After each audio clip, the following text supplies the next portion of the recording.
Bienvenue à cette présentation qui fait la lumière sur le sanctuaire hébreu.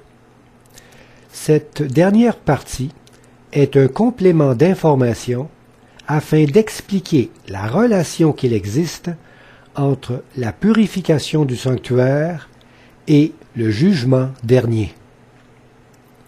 Pour débuter, nous allons mettre en séquence chronologique les événements importants de la fin des temps afin de bien situer les trois événements principaux suivants. Premièrement, la période de la purification du sanctuaire. Deuxièmement, la période du millénium. Et troisièmement, la période de la seconde mort.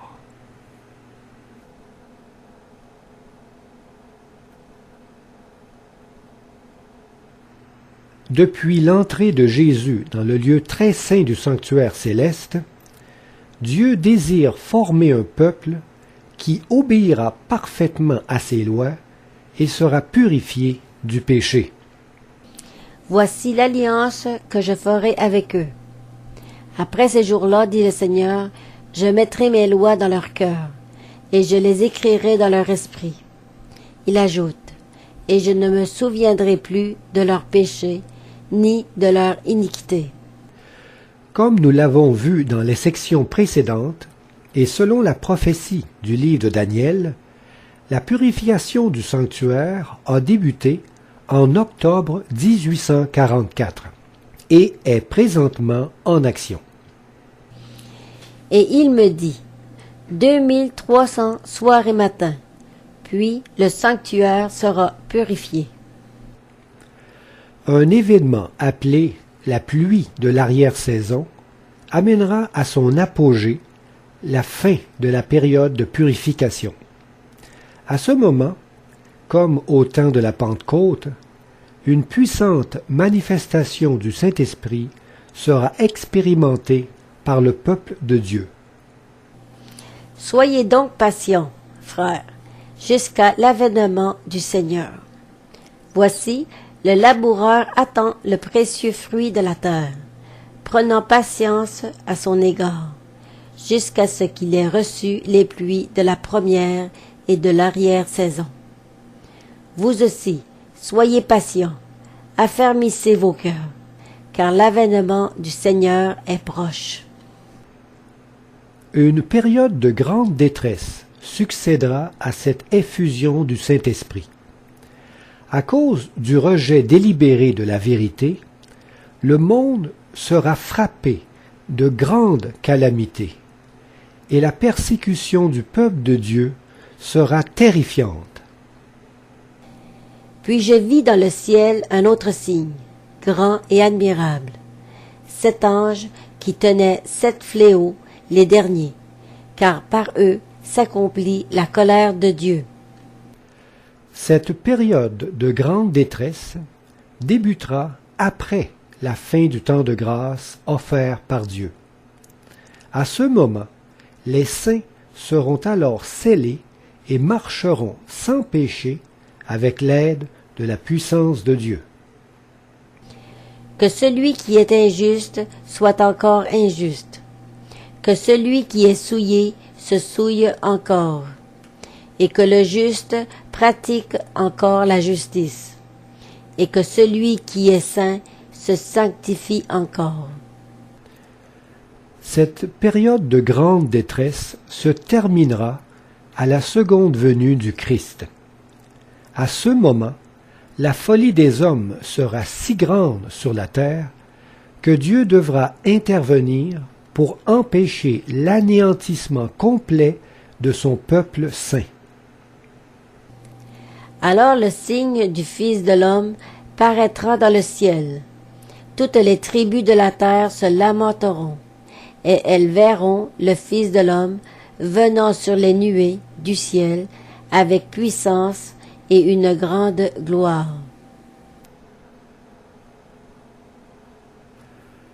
Au retour de Jésus, les justes morts ressusciteront et monteront au ciel avec les saints encore vivants. C'est le début du millénium qui se passera dans le ciel. Pendant cette période, la terre sera laissée déserte et sans vie.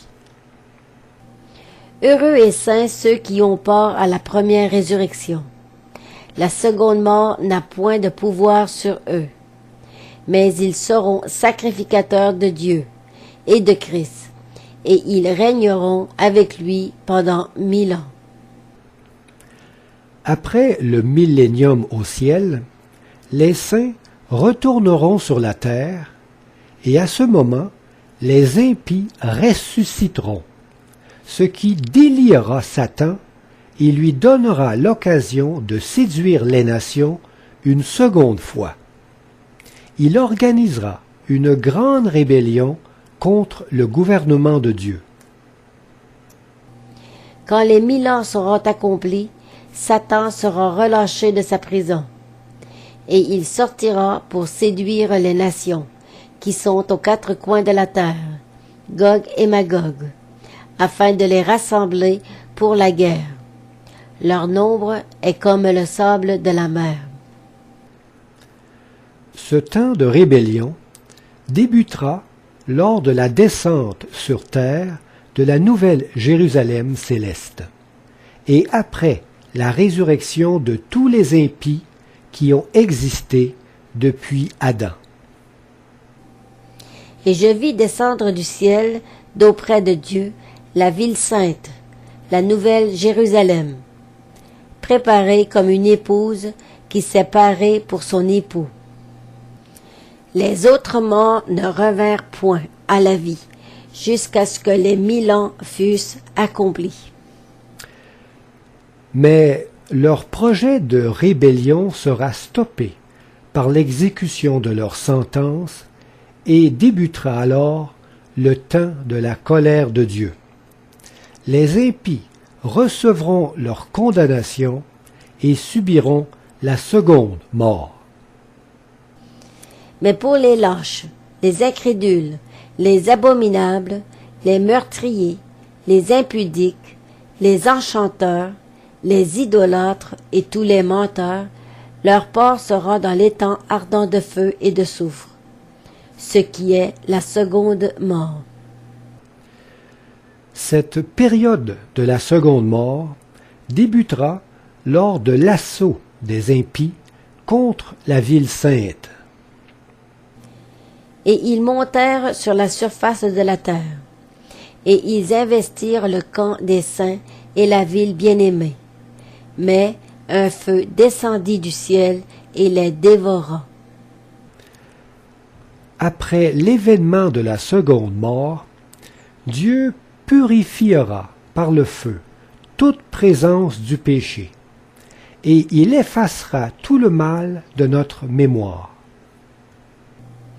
Car je vais créer de nouveaux cieux et une nouvelle terre. On ne se rappellera plus les choses passées. Elles ne reviendront plus à l'esprit.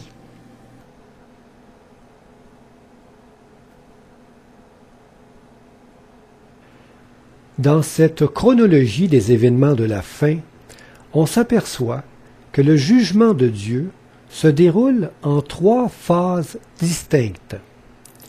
Comme pour nos procès criminels, il y a un temps d'investigation, un temps de délibération et un temps d'exécution. Ces 3 phases correspondent au temps de purification, au temps du millénium et au temps de la seconde mort. Approfondissons maintenant chacune de ces périodes afin de mieux comprendre où nous nous situons dans le grand jugement dernier. Premièrement, examinons la période du jugement d'investigation. Cette période équivaut à la période de la purification du sanctuaire.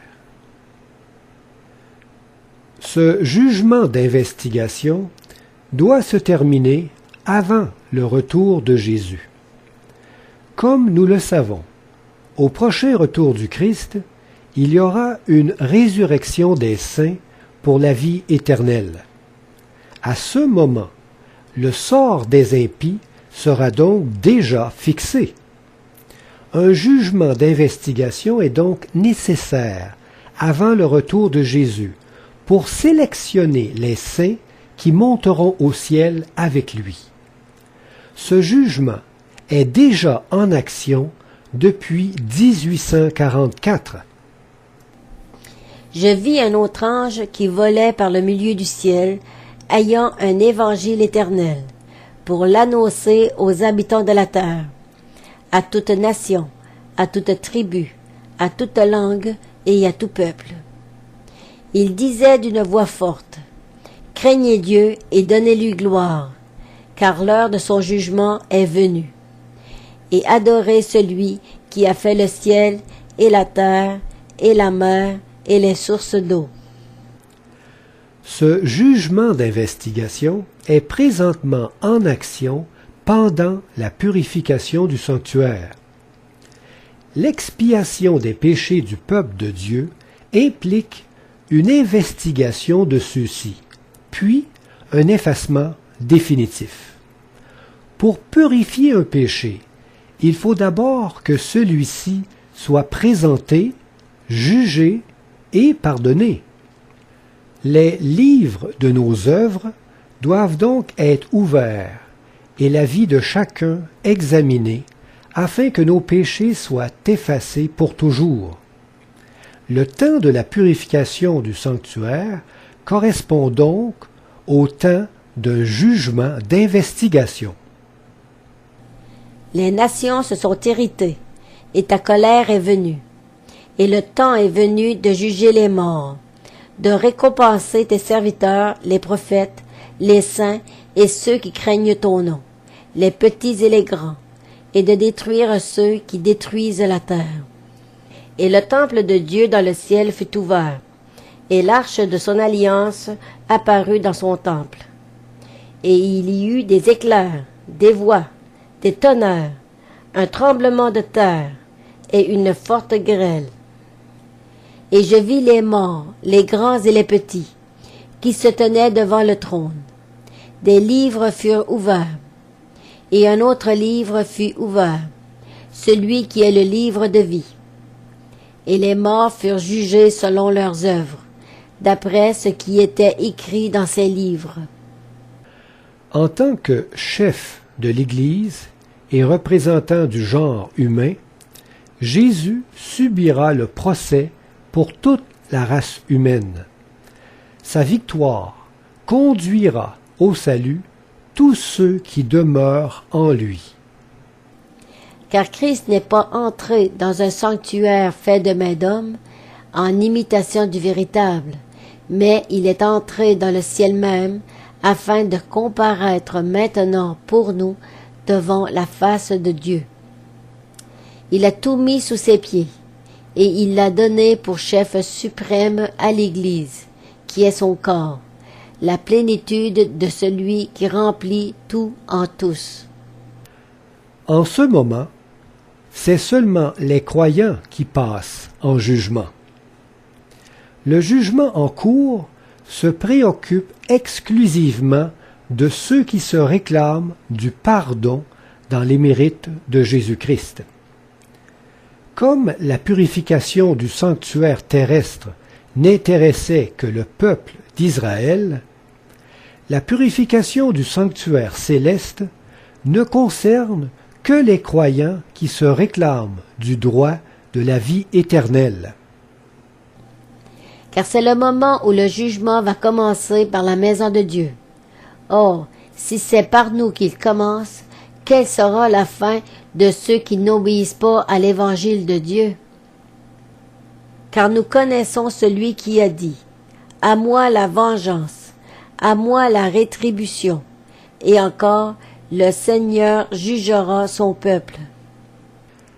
Les incrédules se condamnent eux-mêmes. Ayant rejeté le don gratuit de la vie éternelle, ils n'ont pas de raison d'être présents au jugement d'investigation. Celui qui croit en lui n'est point jugé, mais celui qui ne croit pas est déjà jugé, parce qu'il n'a pas cru au nom du Fils unique de Dieu.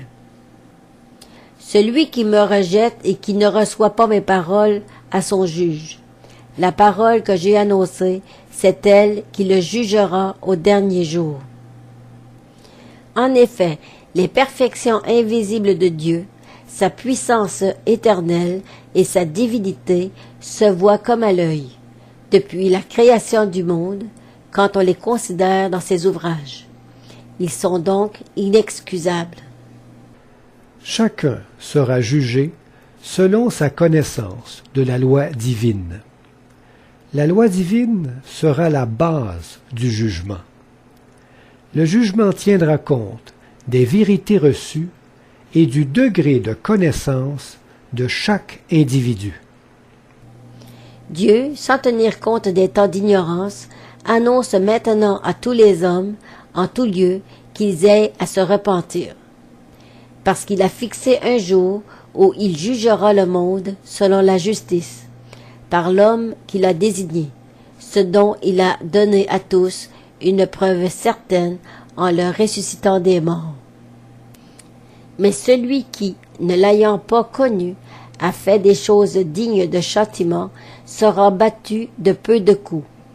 On demandera beaucoup à qui l'on a beaucoup donné, et on exigera davantage de celui à qui l'on a beaucoup confié. Le jugement d'investigation est un événement heureux, qui fait le bonheur des justes. Ceux-ci n'ont aucune peur du jugement présent et se réjouissent de sa venue, contrairement à ceux qui vivent dans le péché. Après cela, j'entendis dans le ciel comme une voix forte d'une foule nombreuse qui disait « Alléluia!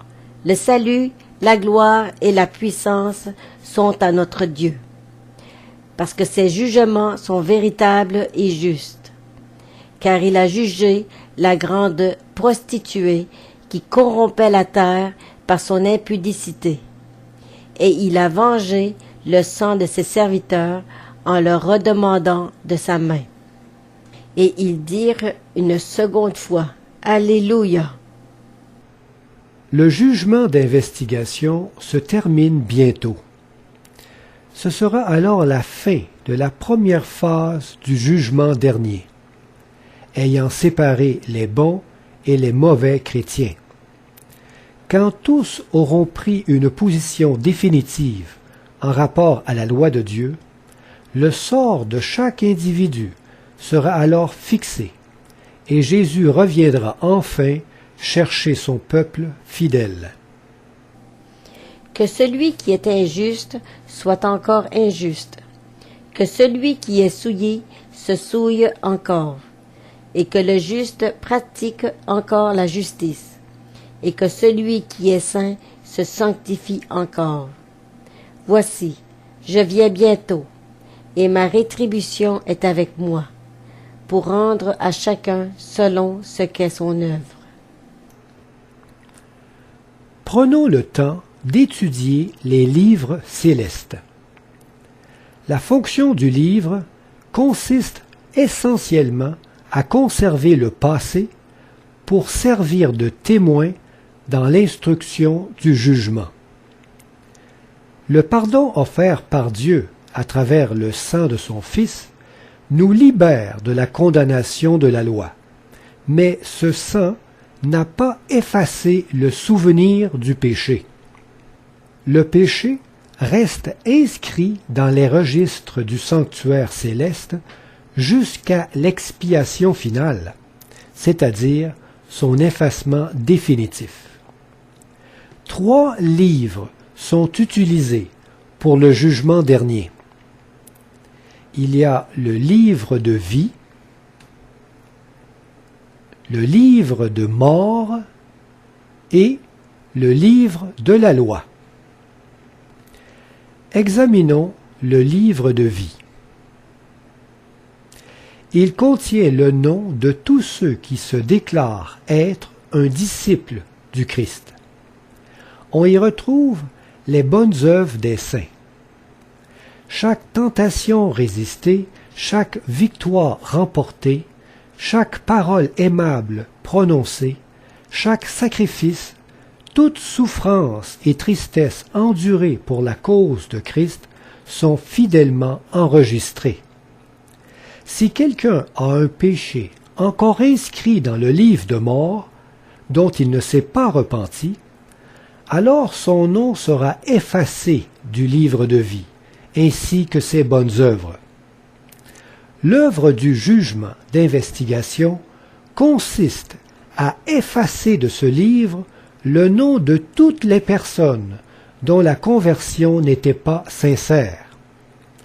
Pour ceux dont le nom est resté inscrit, les écrits de ce dernier livre ne seront jamais effacés. Cependant, ne vous réjouissez pas de ce que les esprits vous sont soumis, mais réjouissez-vous de ce que vos noms sont écrits dans les cieux.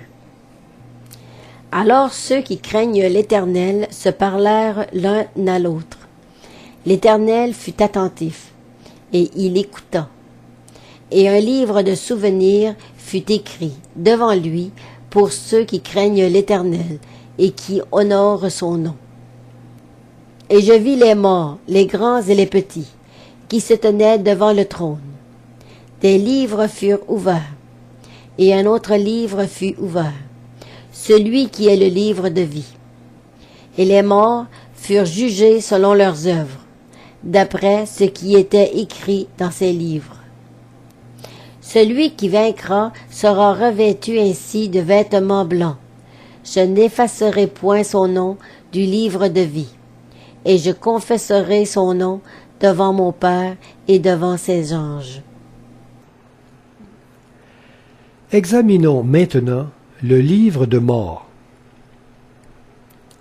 Il contient le nom et toutes les mauvaises actions des perdus.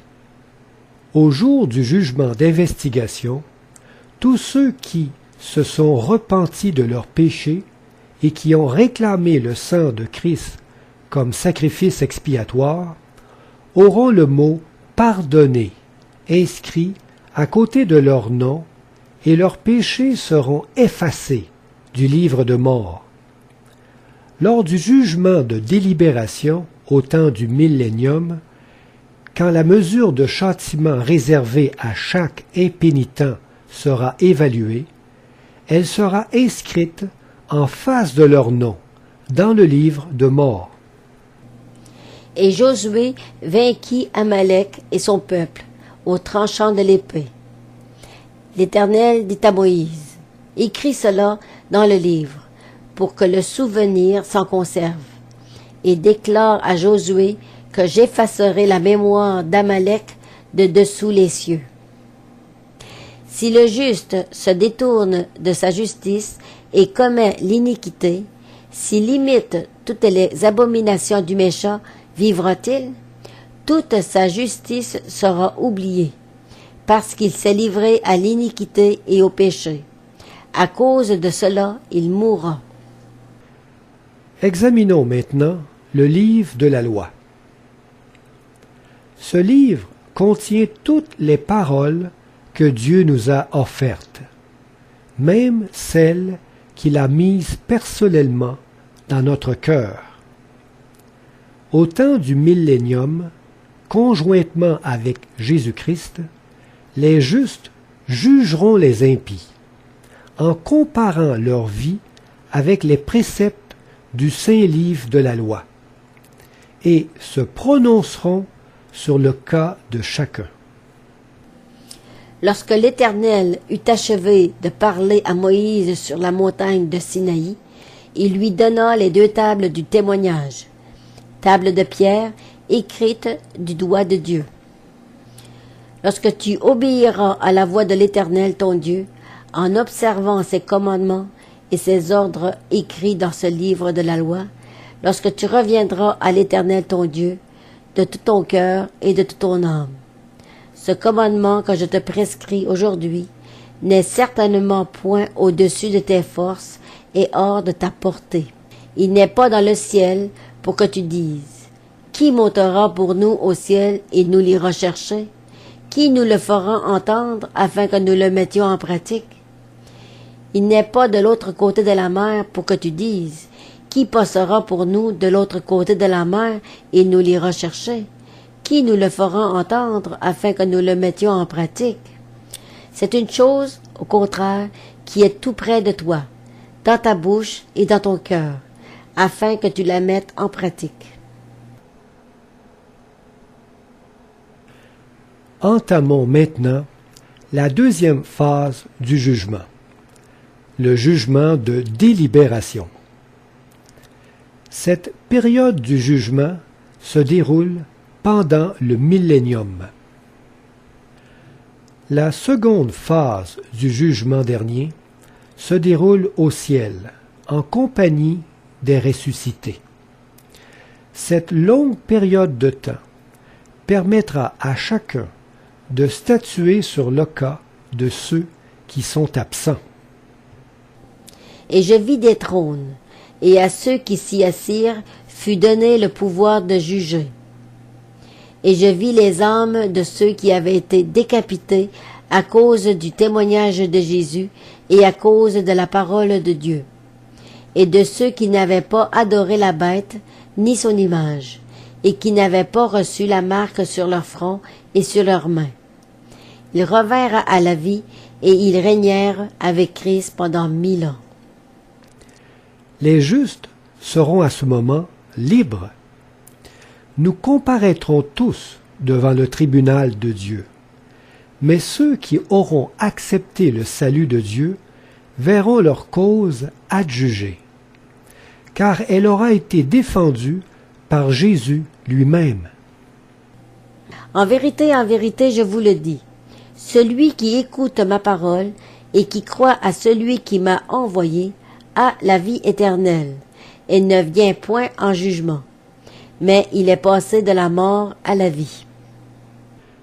Le jugement de délibération ne concerne que les impies. Ceux-ci ont déjà obtenu le verdict de culpabilité. Il ne reste qu'à assigner à chacun le châtiment qu'il doit recevoir. Tandis que, par la même parole, les cieux et la terre d'à présent sont gardés et réservés pour le feu, pour le jour du jugement et de la ruine des hommes impies. Durant le jugement de délibération, les élus seront les juges. Le peuple de Dieu examinera lui-même le cas de chaque incrédule, ses responsabilités, son degré de culpabilité, selon ses pensées, ses paroles et ses actes. Toutes les douleurs endurées seront déchargées sur leurs propriétaires. Toutes les causes seront alors comprises et acceptées. Ne savez-vous pas que les saints jugeront le monde? Et si c'est par vous que le monde est jugé, êtes-vous indigne de rendre les moindres jugements? C'est pourquoi je dispose du royaume en votre faveur, comme mon Père en a disposé en ma faveur, afin que vous mangiez et buviez à ma table dans mon royaume, et que vous soyez assis sur des trônes pour juger les 12 tribus d'Israël. Examinons maintenant la troisième phase du jugement dernier, le jugement d'exécution. Cette période du jugement se déroule pendant l'accomplissement de la seconde mort. À la fin des 1000 ans, la ville céleste, logeant toutes les élus, descendra sur la terre. À ce moment, les impies ressusciteront pour prendre connaissance du verdict de culpabilité pesant sur eux. Chacun recevra sa punition. C'est l'exécution de la sentence de mort à différents niveaux de souffrance selon leur niveau de culpabilité. Ne vous étonnez pas de cela, car l'heure vient où tous ceux qui sont dans les sépulcres entendront sa voix et en sortiront. Ceux qui auront fait le bien ressusciteront pour la vie, mais ceux qui auront fait le mal ressusciteront pour le jugement. La mer rendit les morts qui étaient en elle. La mort et le séjour des morts rendirent les morts qui étaient en eux. Et chacun fut jugé selon ses œuvres. Et la mort et le séjour des morts furent jetés dans l'étang de feu. C'est la seconde mort, l'étang de feu. Quiconque ne fut pas trouvé écrit dans le livre de vie fut jeté dans l'étang de feu. Mais pour les lâches, les incrédules, les abominables, les meurtriers, les impudiques, les enchanteurs, les idolâtres et tous les menteurs, leur part sera dans l'étang ardent de feu et de soufre, ce qui est la seconde mort. Le jugement d'exécution anéantira tous les impies. Dieu les détruira à tout jamais par le feu purificateur de l'Éternel. Dieu les effacera aussi de nos mémoires. S'il a condamné à la destruction et réduit en cendres les villes de Sodome et de Gomorrhe, les donnant comme exemple aux impies à venir. Car voici le jour vient, ardent comme une fournaise. Tous les hautains et tous les méchants seront comme du chaume. Le jour qui vient les embrasera, dit l'Éternel des armées. Il ne leur laissera ni racines ni rameaux. Et vous foulerez les méchants, car ils seront comme de la cendre sous la plante de vos pieds, au jour que je prépare, dit l'Éternel des armées. Voici, ils seront confondus, ils seront couverts de honte, tous ceux qui sont irrités contre toi. Ils seront réduits à rien, ils périront, ceux qui disputent contre toi. Tu les chercheras et ne les trouveras plus, ceux qui te suscitaient querelle. Ils seront réduits à rien, réduits au néant, ceux qui te faisaient la guerre. Satan sera lui aussi détruit par le feu purificateur de l'Éternel. Dieu éliminera ainsi le mal de tout l'univers, et il ne reviendra plus à tout jamais. Par la multitude de tes iniquités, par l'injustice de ton commerce, tu as profané tes sanctuaires. Je fais sortir du milieu de toi un feu qui te dévore. Je te réduis en cendres sur la terre, aux yeux de tous ceux qui te regardent. Tous ceux qui te connaissent parmi les peuples sont dans la stupeur à cause de toi. Tu es réduit au néant, tu ne seras plus à jamais. Après le jugement d'exécution, la terre sera entièrement restaurée. Dieu fera de nouveaux cieux et une nouvelle terre, et le trône de Dieu y aura sa demeure. Puis je vis un nouveau ciel et une nouvelle terre, car le premier ciel et la première terre avaient disparu, et la mer n'était plus. Et j'entendis du trône une forte voix qui disait, « Voici le tabernacle de Dieu avec les hommes. Il habitera avec eux, et ils seront son peuple, et Dieu lui-même sera avec eux. Il essuiera toute larme de leurs yeux, et la mort ne sera plus. Et il n'y aura plus ni deuil, ni cri, ni douleur, car les premières choses ont disparu. » Et celui qui était assis sur le trône dit, « Voici, je fais toutes choses nouvelles. » Et il dit, « Écris, car ces paroles sont certaines et véritables. Car je vais créer de nouveaux cieux et une nouvelle terre. On ne se rappellera plus les choses passées. Elles ne reviendront plus à l'esprit. Je ferai de Jérusalem mon allégresse, et de mon peuple ma joie. On n'y entendra plus le bruit des pleurs et le bruit des cris. Ils bâtiront des maisons et les habiteront. Ils planteront des vignes et en mangeront le fruit. Le loup et l'agneau paîtront ensemble. Le lion, comme le bœuf, mangera de la paille, et le serpent aura la poussière pour nourriture. Il ne se fera ni tort, ni dommage sur toute ma montagne sainte, dit l'Éternel.